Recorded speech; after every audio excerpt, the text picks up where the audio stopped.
ఇన్ని రకాల దరిద్రగొట్టు పనులు చేస్తుంటే ఆడనేమనరు కానీ ఆడ అన్ని మానుకొని చక్కగా పరిశుద్ధ గ్రంథం తీసుకొని తెల్లటి బట్టలు కట్టుకొని అన్ని మానుకొని పద్ధతిగా దేవుని సన్నిధికి వెళ్తుంటే అబ్బాబ్బాబ్బాబ్బా ఏమి బాధ కలిగి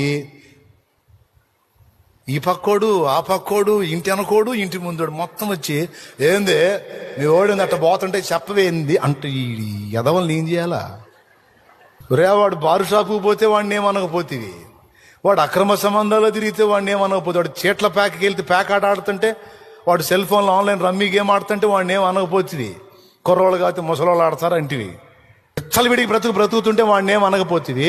వాడు అన్ని మానుకొని, ఆ తాగుడు మానుకొని, ఆ ప్యాకెట్ మానుకొని, ఆ గంజాయి మానుకొని, ఆ విడి జీవితం మానుకొని, వాడు పరిశుద్ధుడై తెల్లబట్టలు కట్టుకొని చక్కగా పరిశుద్ధుడన్న చేత పట్టుకొని ఆయన అంతగా మార్చిన యేసయ్య దగ్గరికి వెళ్తుంటే వాడి గురించి నీకేంద్రా అంత బాధ?